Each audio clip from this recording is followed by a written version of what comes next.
La vez anterior iniciamos este tema acerca de tomar la armadura de Dios. Y decíamos que el cristiano está en una constante batalla y que nuestra batalla no es contra carne y sangre, sino contra potestades, contra principales, contra huestes de maldad que se mueven en las regiones celestes, es decir, contra demonios, contra el mismo diablo, contra Satanás. Esa es la batalla. Entonces, para pelear, hermano, esa batalla, necesitamos la armadura de Dios. Decíamos que algunas cosas la vez pasada, de que hay algunas contradicciones en este mundo. Que por un lado decíamos, mucha gente niega la existencia de Satanás. Pero por el otro lado ha aumentado el culto a Satanás con la aparición de sectas anticristianas y aún sectas pseudocristianas que tergiversan la palabra de Dios para confundir al pueblo, para confundir a la gente. Entonces la palabra nos ordena que seamos nosotros, y esto es muy importante que veamos esa primera palabra que está en el versículo 11, vestíos de toda la armadura de Dios. Es una orden. Y cuando está diciendo vestíos, es algo que nosotros podemos realizar, no por nuestras propias fuerzas, sino como lo dice más adelante, con todo fortaleceos en el Señor y en el poder de su fuerza. Entonces nos vamos a vestir de la armadura de Dios para poder resistir al enemigo, pero no con nuestras propias fuerzas, sino fortalecidos en el Señor y en el poder de su fuerza. Pero nos corresponde a nosotros tomar esta parte. Por eso la orden es vestíos, tomad. Es una orden para nosotros. Que tomemos la armadura de Dios. Porque decíamos que en este mundo, hermanos, hay tantas fuerzas que están contra la palabra de Dios. Tantos movimientos, tantas filosofías, tantas religiones extremistas alrededor del mundo que van atacando y queriendo, hermanos, destruir al pueblo de Dios, destruir a cada uno de los cristianos si no estamos firmes en la palabra de Dios. Por eso es nuestra responsabilidad vestirnos de la armadura de Dios para estar firmes y poder resistir las acechanzas del enemigo. Si no nos vestimos de esta armadura de Dios, no podemos pelear. No podemos luchar. Seremos derrotados inevitablemente, porque no en vano la palabra de Dios nos está dando este consejo, que nosotros debemos de tomar y tenemos que hacerlo si queremos ser cristianos victoriosos, que no nos dobleguemos ante los primeros ataques del enemigo. Entonces, la Escritura nos dice en el versículo 14, en primer lugar, en el versículo 14 decíamos que hay varios elementos en esta armadura. El primero que vamos a tomar es, estad pues firmes, ceñidos vuestros lomos con la verdad. Ceñidos vuestros lomos. Decíamos la vez pasada que Pablo toma todas estas metáforas o comparaciones espirituales, tomándolas del equipamiento, del uniforme de los soldados romanos. Pablo estaba prisionero cuando escribe esta epístola, cuidado por soldados, y él veía el uniforme, el equipo que los soldados tenían, que estaban siempre dispuestos a la batalla. Tomando como ejemplo esa vestimenta de los soldados, él dice, ahora nosotros somos soldados en Cristo, tomemos esa armadura. Él la espiritualiza con elementos que van a traer a nuestra vida las armas necesarias para poder salir adelante en la victoria. Y lo primero, ceñidos vuestros lomos. Él veía, hermanos, que todos los soldados tenían una túnica sin mangas y que llegaba hasta los muslos, hasta abajo. La zona era una túnica que estaba por encima de la ropa interior del soldado. Pero esa túnica era floja, era algo que no estaba bien apretada al cuerpo. Entonces el soldado romano, para poder luchar, no iba a tener una vestimenta al aire que le flotara porque le iba a estorbar en la pelea. Entonces lo que hacía era ceñírsela con un cinturón. Se ceñía esa túnica, le quedaba pegada, amarrada al cuerpo, y de esa forma él sentía más agilidad, más movimiento para poder, hermanos, pelear en la batalla. Y no solamente los soldados se ceñían, sino también el ciudadano común. Ellos vestían túnicas. Y a veces era necesario, hermanos, que ellos estuvieran listos para alguna tarea en el hogar, para un trabajo, para correr, para seguir las ovejas. Entonces ellos se tenían que ceñir esa túnica. A eso se le llama ceñidos los lomos. Evitar, hermanos, de que aquel ropaje estorbara en una emergencia. Cuando se hacía algo rápido.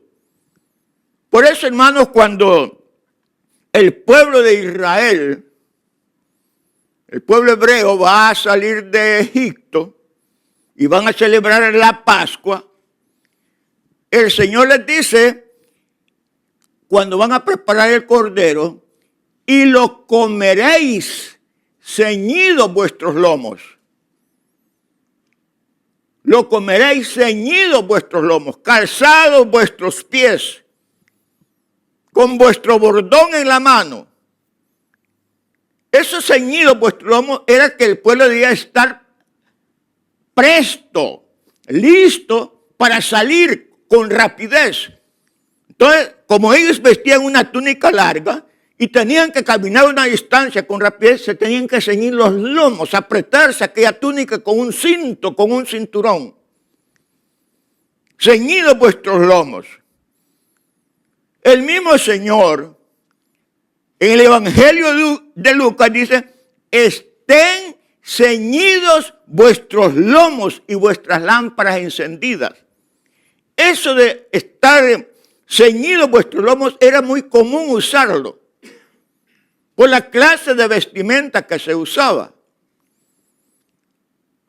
Cuando el Señor les dice estas palabras, estén ceñidos vuestros lomos y vuestras lámparas encendidas, más abajo de la lectura esa, dice, estad preparados, porque no sabéis la hora en que el Hijo del Hombre vendrá.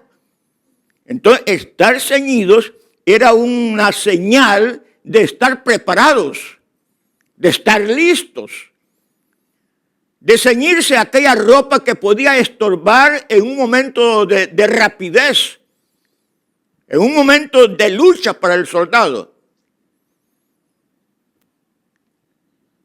Es como los atletas.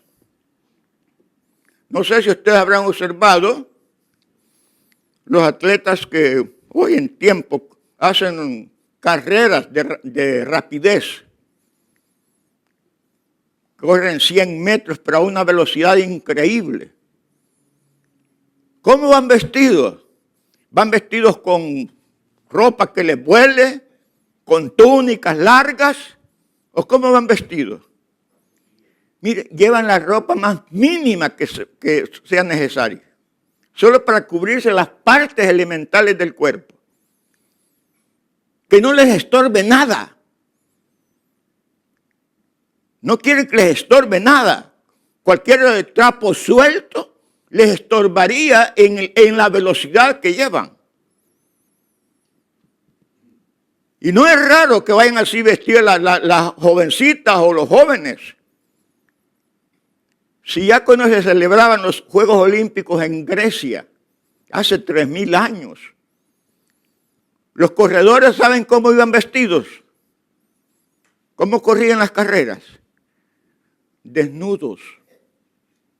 desnudos iban los hombres corriendo. Les estorbaba cualquier trapo, cualquier ropa les estorbaba. Iban desnudos los hombres. Bueno, las mujeres no corrían. Las mujeres no corrían, eran los hombres. Entonces, ¿pero por qué lo hacían? Porque cualquier trapo, cualquier vestimenta, imagínense una carrera en esa época con las túnicas que usaban, ¿cómo iban a correr? Eso les iba a estorbar. Entonces mejor las quitamos y corramos desnudos. Pero eso era normal. Eso era lo que hacían. No había allí ninguna, no lo tomaban como ninguna falta, era algo normal. Al contrario, para el público esa era una muestra de la belleza masculina. Porque eran dobles, fornidos, atletas. Pero así iban.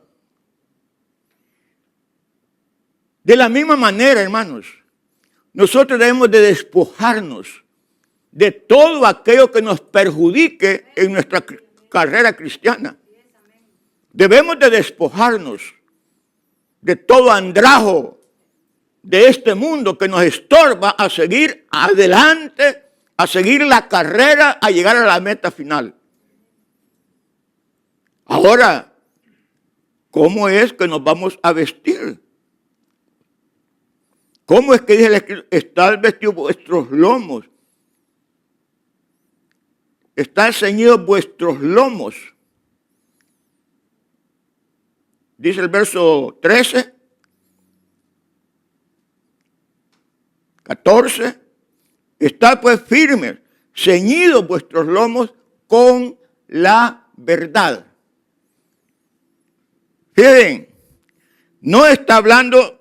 Toma como ejemplo la túnica, pero ya en el plano espiritual, con lo que nosotros debemos de vestirnos es con la verdad. Es con la verdad. Nosotros, hermanos, no vamos a ir avanzando en nuestra vida espiritual si nosotros tomamos en cuenta que nuestra vida se está llenando de mentiras, de cuentos. La palabra nos dice, ceñidos vuestros lomos con la verdad. ¿Y qué es la verdad?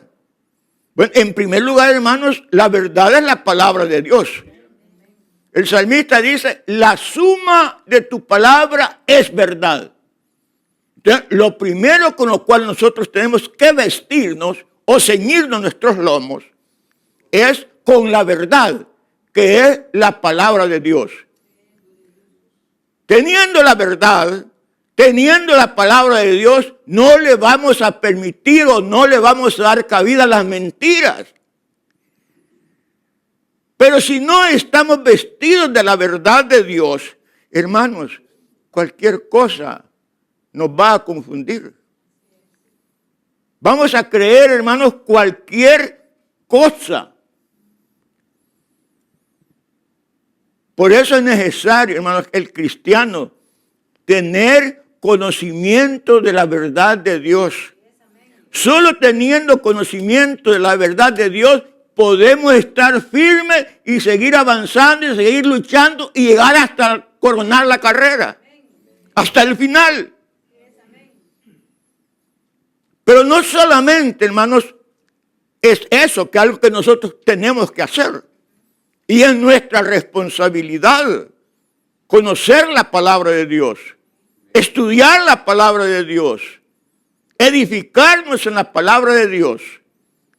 Pero también, hermanos, eso de estar ceñidos en la verdad se refiere también a las actitudes propias de una persona veraz. ¿Cuáles son las actitudes propias de una persona veraz? Y es que, hermano, el cristiano debe ser íntegro, con compromisos espirituales íntegros. El cristiano, hermanos, no le debe dar lugar a la hipocresía. El cristiano no le debe dar lugar a la mentira. No le debe dar lugar a los fingimientos. Debemos, hermanos, de ser íntegros. Eso es estar ceñidos con la verdad. Que haya integridad en nuestras vidas. Despojando de todo lo que es aquello, hermanos, que va en contra de lo que es agradable a Dios. Entonces, hermanos, también eso es una actitud propia. Son las actitudes propias, hermanos, que de nuestra vida. Por eso es que somos un pueblo especial. Si estamos ceñidos con la verdad, que es la palabra de Dios, nuestras actitudes, nuestro modo de vivir, de enfrentar las situaciones en la vida, deben de estar de acuerdo a esa verdad con la cual estamos vestidos. La integridad es parte de nuestra vestimenta de la verdad. Nosotros debemos ser íntegros en todo, hermano. Despojándonos de todo fingimiento, de toda hipocresía, teniendo compromisos genuinos en nuestra vida espiritual. Eso es, hermano, lo primero que el apóstol Pablo nos está diciendo en esto, que nos ciñamos nuestros lomos. Ciñamos nuestros lomos, pero con la verdad. Pero él lo toma de esa túnica que tenían los soldados que se tenían que ceñir para poder entrar en batalla, sin ningún estorbo. Así nosotros, hermano, no podemos ir cargando estorbos. Nuestra carrera cristiana no va a ser, hermano, no va a llegar hasta el final si vamos cargando estorbos. Debemos de despojarnos de todo eso y vestirnos con la verdad. Que nuestra armadura empiece con vestirnos de la verdad de Dios. Y esto es algo, hermanos, que por eso nos dice vestíos. Es algo, hermanos, que no es imposible para nosotros. Si todos tenemos la Escritura, todos tenemos la palabra de Dios, entonces podemos hacerlo. Podemos ser metódicos en el estudio diario de la palabra de Dios. Podemos dedicar una hora en la mañana o en la tarde o a la hora que sea posible. Pero tenemos que estudiar la palabra de Dios y atesorarla.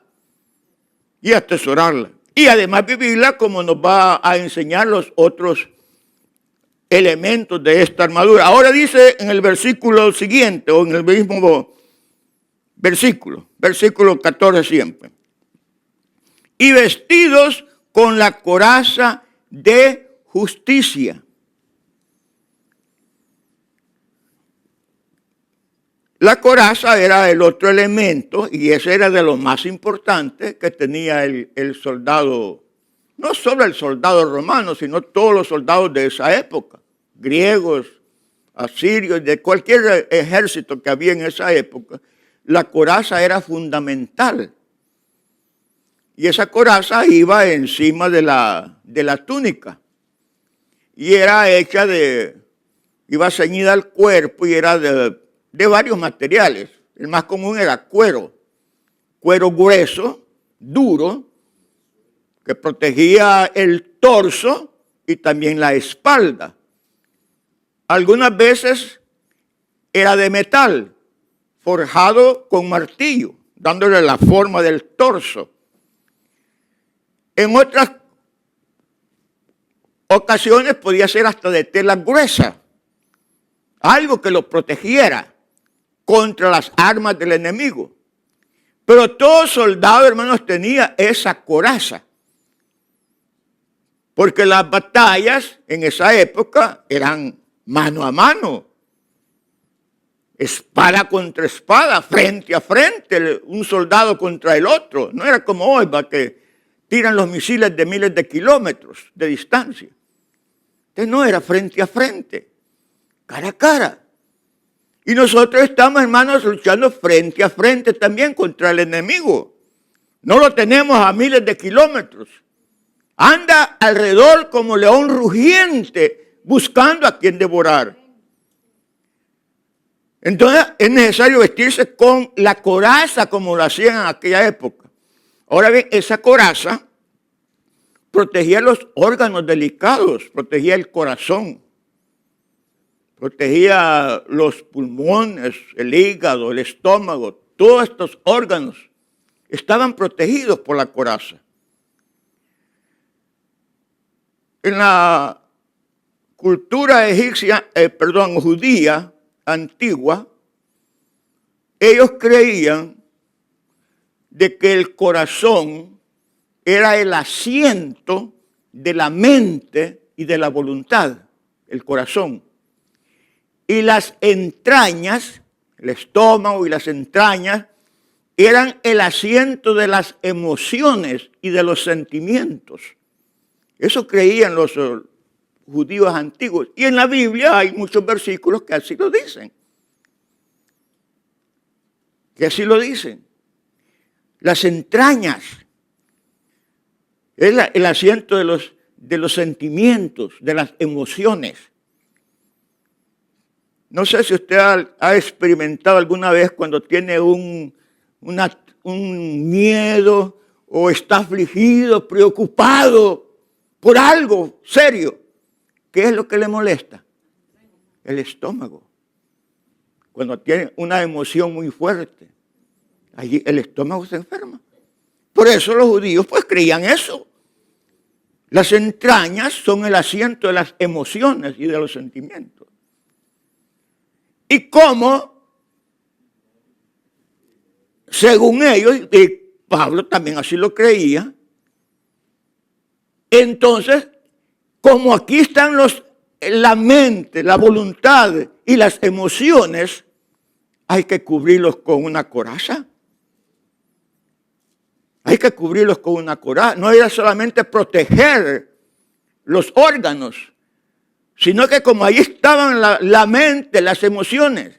Por eso, meditad en el Señor estando en vuestra cama. Dice un texto en meditar, eso está con nuestra mente. Pero ellos eran el corazón. Ahí estaba. Entonces, hermanos, el enemigo lo que viene es a atacar precisamente nuestra mente. Nosotros decimos acá, pero ellos decían acá. Vamos a decir acá, nuestra mente, porque era la coraza. Satanás lo que hace, hermano, es atacar primero nuestra mente. Vienen pensamientos a cada rato, hermano. No pensamientos hermosos, honestos. Satanás mete pensamientos impíos. Y el pensamiento cuando concibe da origen al pecado. Y el pecado da origen a la muerte. Y eso es lo que quiere el diablo. Entonces, por eso nuestra coraza debe estar protegiendo el órgano donde está la mente. Donde vienen los pensamientos. Donde vienen las emociones. El diablo, hermanos, quiere poner en nosotros emociones erróneas, sentimientos erróneos, que nos van a conducir al mal. El diablo, hermanos, quiere llenar nuestra mente con doctrinas falsas. Por eso es que hay tanta secta que nacen a cada rato con doctrinas falsas. Quiere llenarlo nuestra mente. Quiere llenar, hermanos, nuestra mente con sentimientos, con principios falsos.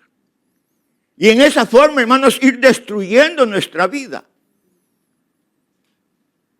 Porque sabe, hermanos, que atacando nuestra mente y poniendo en nuestro corazón falsas enseñanzas, doctrinas erróneas, principios equivocados, malos sentimientos,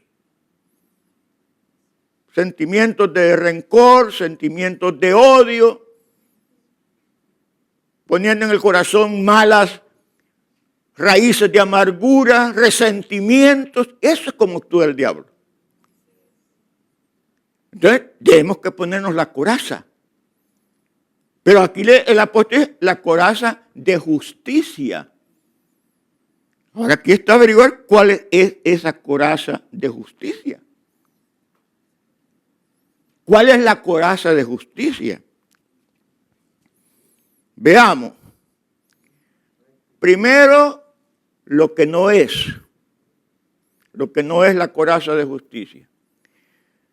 Esa justicia no es nuestra propia justicia. No es nuestra propia justicia. No es nuestra autojustificación. Muchos, no aquí, en otras partes,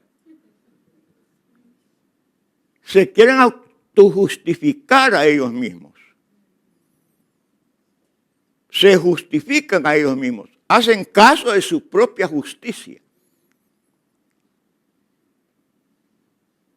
Pero en cierta ocasión el Señor dijo, si vuestra justicia no fuera mayor que de los fariseos y de los escribas, no entraréis en el reino de los cielos. Si vuestra justicia no fuera mayor. Entonces él dice, y a unos que se justificaban a ellos mismos, les dijo esta parábola. Dos hombres fueron a orar, uno era fariseo, el otro era publicano. El fariseo se autojustificaba a sí mismo. Cuando llegó ahí, se paró y levantó quizás las manos, y ¿cómo empezó a decir? Gracias te doy, Señor, porque yo no soy como los otros hombres. Yo no soy ladrón como los otros. Yo no soy adúltero como los otros. Soy un gran religioso. Ayuno 2 veces a la semana. Doy diezmos de todo lo que gano. Estaba hablando de su propia justicia. Se estaba autojustificando de que era una gran persona, de que era un gran religioso. No caigamos nosotros en esa trampa. No podamos decir, mire hermano, si es que viera si yo solo orando paso. Solo arrodillado y hasta en maicillo me arrodillo. Y viera cuántas veces ayuno. Así yo ayuno. Mire, eso es autojustificar. Yo soy un gran cristiano, hermano. Si solo leyendo la Biblia, si ya me la sé de principio al final. No es esa justicia. Esa justicia, dice el profeta Isaías, nuestras propias justicias son como trapos de inmundicia. Y es abominable al Señor. Isaías así dice, todos nosotros somos suciedad, dice. Y nuestras justicias son como trapos de inmundicia. Entonces, la justicia con la que vamos a vestirnos no es nuestra justicia. No es nuestra justicia, porque es abominable al Señor. Aquel fariseo, por bonito que oró y lo que dijo era bonito, hermano. Se ayunaba más que nosotros. Daba más diezmos que nosotros. Pero se fue a su casa peor que como había llegado. Porque no es eso lo que ve el Señor.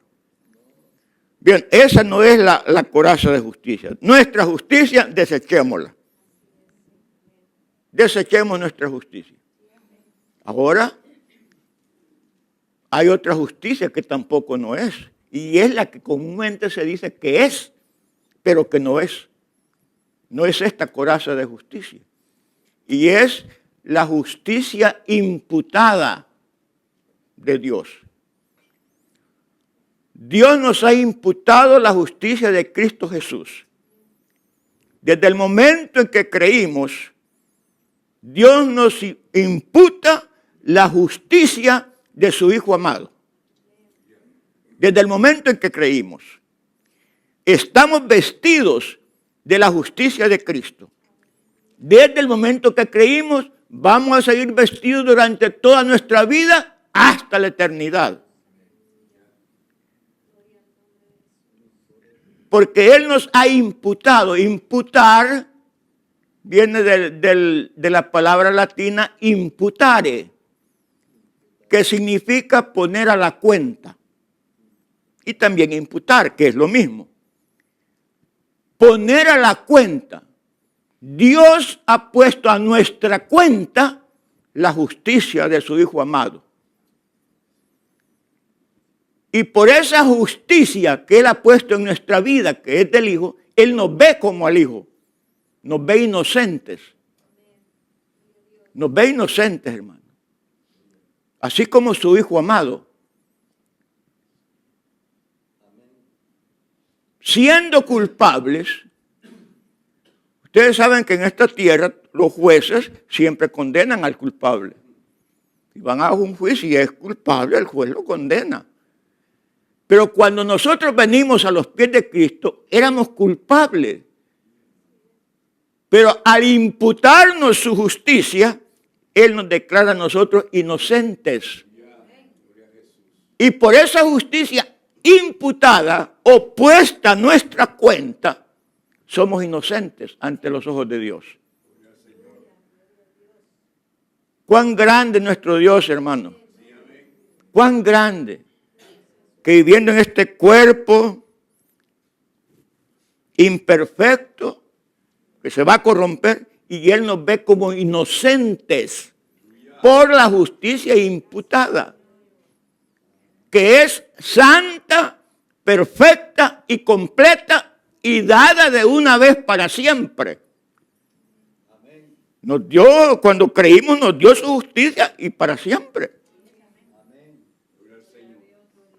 Entonces no somos nosotros los que nos vestimos de esa justicia. Es Él que nos ha vestido.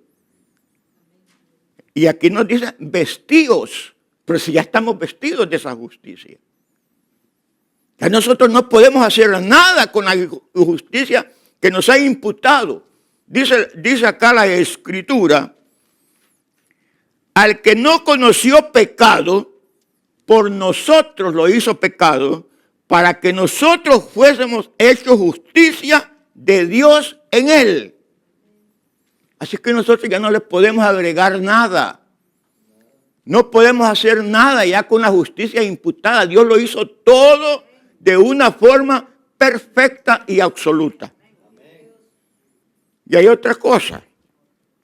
Esa justicia imputada nos libra del infierno. Pero no nos libra de los ataques de Satanás, y ahí está la cosa.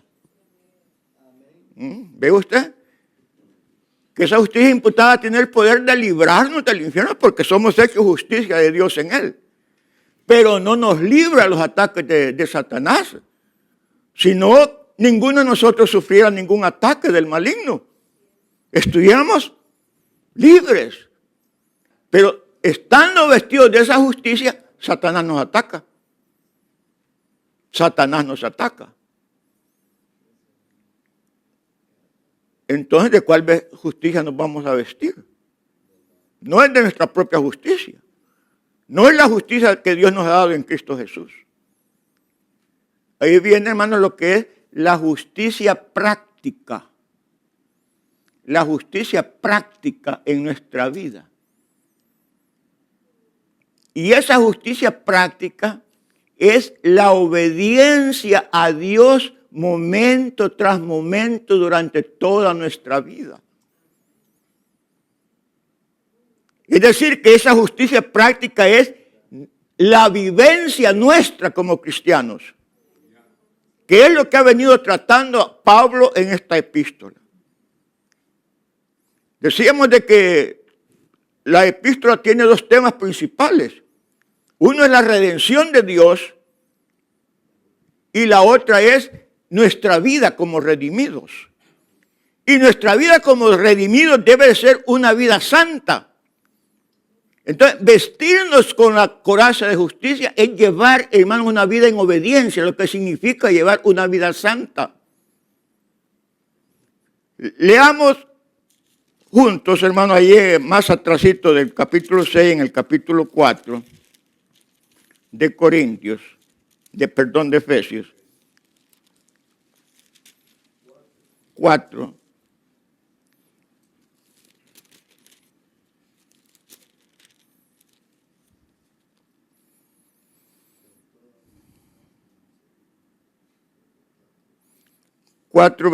Leamos, hay todos muchos versículos, leamos del 22 en adelante.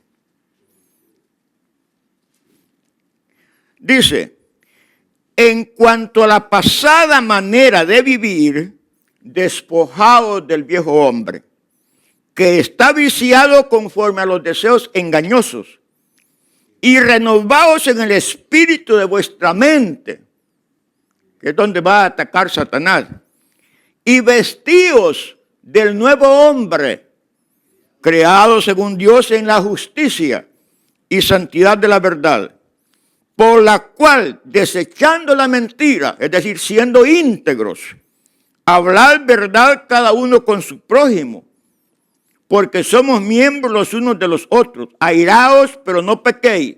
No se ponga el sol sobre vuestro enojo, ni deis lugar al diablo. El que hurtaba, no hurte más, sino trabaje, haciendo con sus manos lo que es bueno, para que tenga que compartir con el que padece necesidad. Ninguna palabra corrompida salga de vuestra boca, sino la que sea buena para la necesaria edificación, a fin de dar gracia a los oyentes. Mire, ahí hay aspectos, hermanos, que nosotros tenemos que vivir. Eso, hermanos, es lo que nos va a ayudar a enfrentarnos al enemigo si nosotros vivimos una vida íntegra. Una vida, leamos otra porción, hermanos, más adelante, en Colosenses 13, Colosenses 3,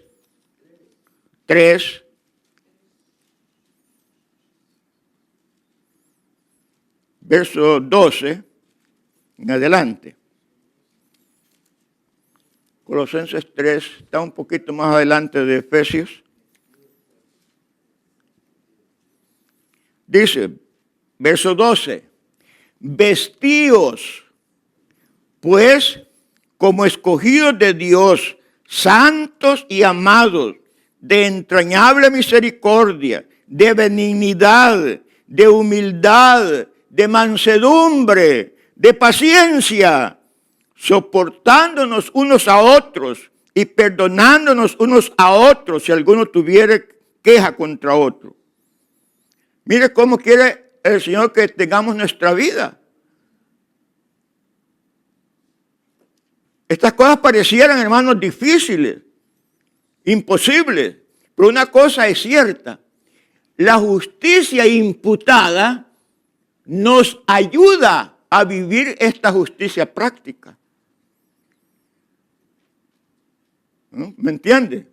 Esa justicia imputada, porque somos santos, inocentes, es la que Cristo nos ha dado, nos ha habilitado para que podamos cubrirnos con todo esto, ser benignos, ser humildes, ser mansos, como dijo el Señor, sean mansos porque yo soy manso, humilde como yo soy humilde, ser pacientes.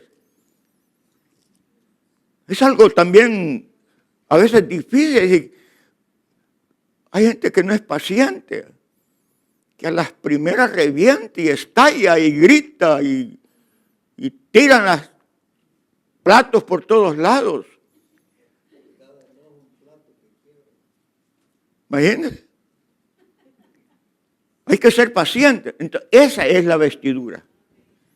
Es nuestra vida. Si estamos con todo eso, hermano, es difícil que el diablo nos ataque y nos destruya. Si estamos viviendo una vida acorde a la voluntad de Dios, lo que Él nos está diciendo es que vivamos. Ser humildes, es decir, no ser engreídos, no ser, ¿qué? Altivos y todo eso. Eso es, hermanos, la coraza. Y cuando no nos vestimos con esa coraza, que es nuestra vida santa, nuestra vida práctica, hay consecuencias. hay consecuencias para nuestra vida. Y una de ellas, hermanos, es la pérdida del gozo. Una persona que no tenga estas corazas, que no esté vestido de todo esto que hemos leído y de mucho más que dice la epístola, no puede sentir gozo. No puede haber gozo en su corazón cuando hay desobediencia.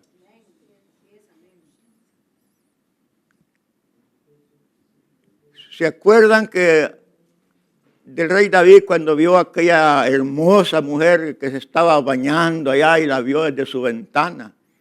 Y quedó prendado de aquella mujer tan hermosa. Tráiganmela. Se la llevaron al rey David. Y era casada. Pongan a su esposo enfrente de la batalla, donde es más fuerte, donde la batalla es más fiera, para que lo mataran.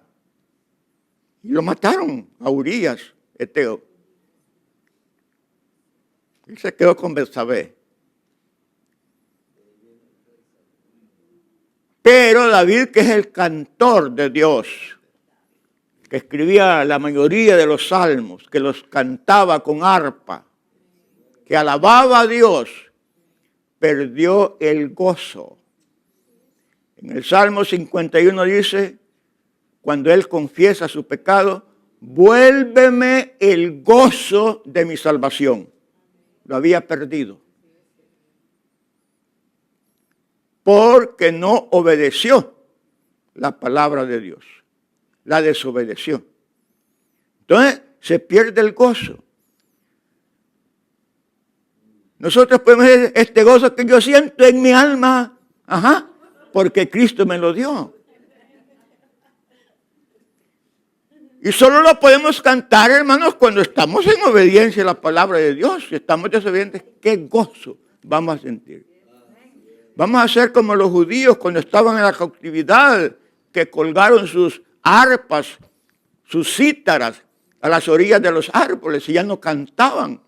Ellos habían perdido el gozo por la esclavitud en la que estaban viviendo, pero también por la desobediencia. Fueron llevados cautivos. Que nuestras liras, nuestro corazón, nuestra garganta no pierda el gozo de alabar al Señor. Otra consecuencia es perder las recompensas que Dios tiene para el cristiano. Dios nos ha regalado la salvación, no olvide eso. La salvación no es recompensa, nadie tiene mérito para ser salvo. El mérito que nosotros teníamos era para ser condenados. Ese era el mérito que teníamos, no para ser salvos. Pero Dios nos dio la salvación. Pero también hay recompensas para los que llevan una vida, como dice la Escritura, en 1 Corintios capítulo 3, versículo 11 en adelante. Dice, ninguno puede poner otro fundamento que el que está puesto, que es Jesucristo. Y si sobre este fundamento alguno edificare oro, plata, piedras preciosas, madera, heno, hojarasca, la obra de cada uno se hará manifiesta, porque el día la va a declarar y por el fuego será probada. Si la obra de alguno permaneciera, recibirá recompensa. Pero si la obra de alguno se quemare, sufrirá pérdida, aunque él mismo será salvo. Pero pierde la recompensa. Por las obras, es decir, por lo que hacemos, que sea agradable a Dios. Entonces, cuando nuestra vida no está cubierta con esa coraza de obediencia, vamos a perder la recompensa que Dios tiene. Y todos, aún el mismo apóstol Pablo dice que no es que yo lo haya alcanzado todo, sino que prosigo hacia adelante, persiguiendo la meta, al premio del supremo llamamiento. Él ya era salvo. Pero si hacía la obra de Dios es porque tenía también en mente un premio, una recompensa, que se pierde si no vivimos de acuerdo a la palabra de Dios. Hay otras consecuencias más, por ejemplo, ser infructífero, no dar frutos para el Señor. Hermanos, si una persona que está en desobediencia, ¿qué gozo va a sentir en llevar frutos para el Señor? No va a sentir ningún deseo de ser fructífero para Dios. Va a ser como aquella higuera que el Señor fue a buscar frutos y no halló nada. Solo hojarasca, hojas, pero no había fruto. Y el Señor busca fruto que sobreabunde para nuestra cuenta. Es fruto. Pero cuando no estamos cubiertos con la coraza práctica de la justicia. Amén, hermano. Luego sigue. Y calzados los pies con el apresto del evangelio. Calzados los pies con el apresto del evangelio de la paz.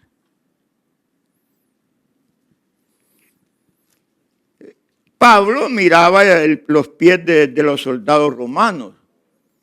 Y por supuesto no iban descalzos a la batalla. Si tenían que caminar cientos de kilómetros y kilómetros y kilómetros para ir a la guerra. Por calles, por montañas, por desiertos, lo que sea. Entonces necesitaban un buen calzado. Y ellos usaban sandalias. Pero eran fuertes, eran resistentes. Y a veces abajo la planta hasta llevaba puntas, algo metálico para poderse sostener en los terrenos peligrosos.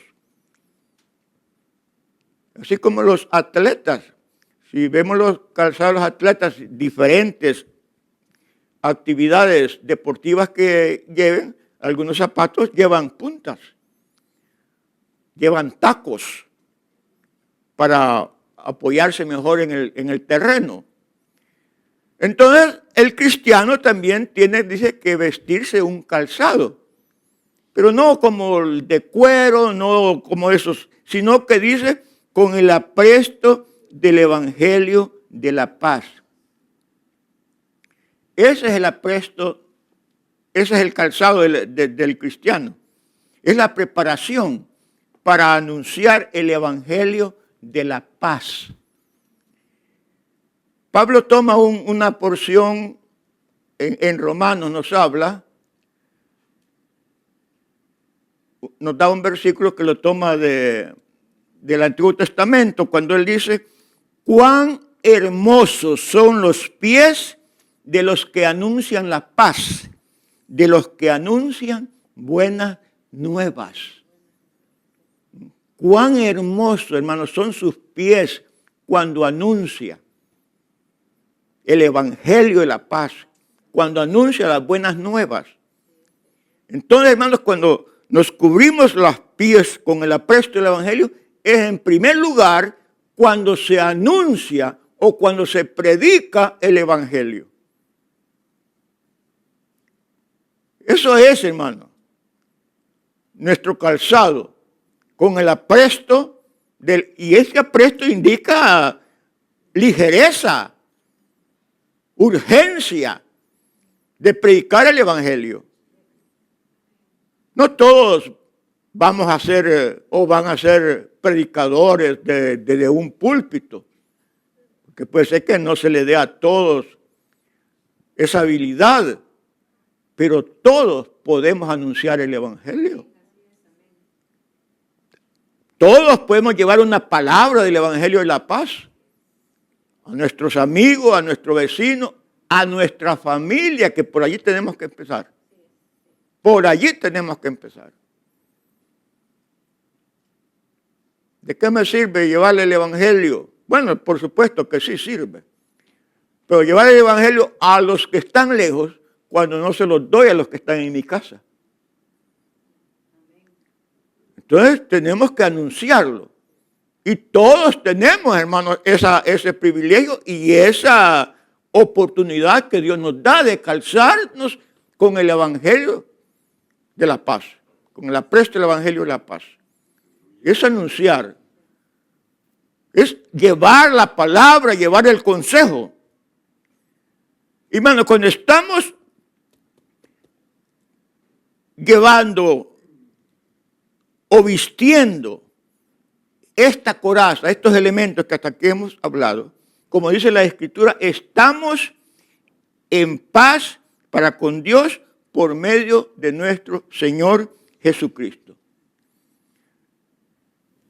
Entonces, como estamos en batalla, ya estos tres elementos de estar ceñidos nuestros lomos, de llevar la armadura de Dios, de llevar el calzado del Evangelio de la paz, esto ya nos ayuda para enfrentarnos con la batalla. Pero vea que no es con nuestras propias fuerzas. Porque la misma palabra dice que no es con espada ni con ejército, sino con mi Santo Espíritu, dice el Señor. Y es el Señor, en definitiva, quien pelea nuestras batallas. Pero si llevamos la armadura de Dios. Pero si somos descuidados, hermano, si no hacemos el esfuerzo de vestirnos con estos elementos, vamos a pelear solos y vamos a ser zarandeados por el enemigo. Pero si ya nos vamos vistiendo, el Señor se encargará de ganar nuestra batalla. En el segundo libro de Crónicas, cuando el pueblo, los moabitas y los amonitas y los del monte Seir iban a pelear contra Judá, no contra Israel, contra Judá. El rey era Josafat. Y aquella pueblo de Moab y de Amón y los de Seir eran una gran multitud.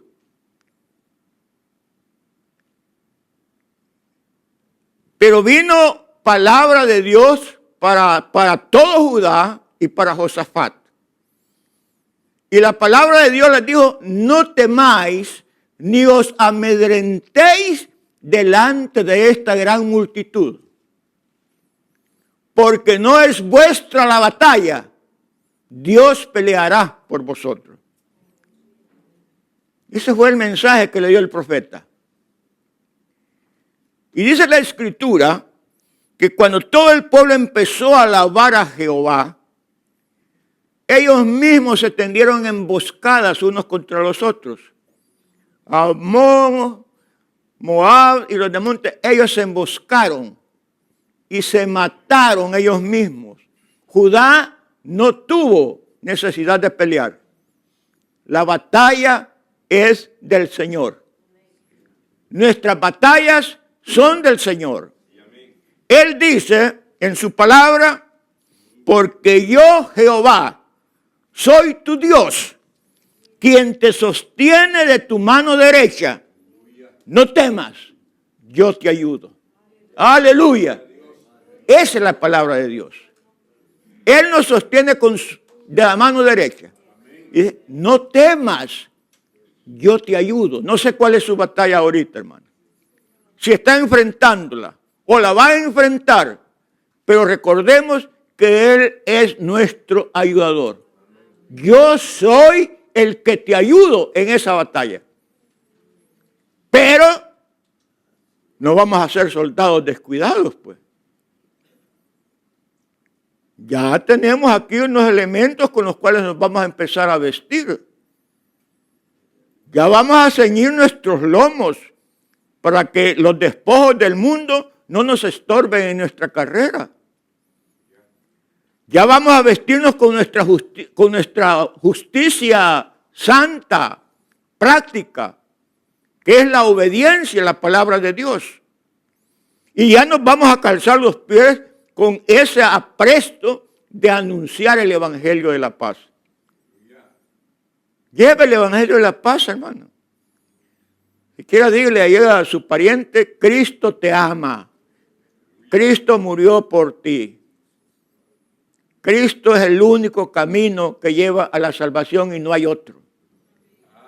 Pero sobre todo, hermanos, como soldados de Cristo, Él es nuestro ayudador.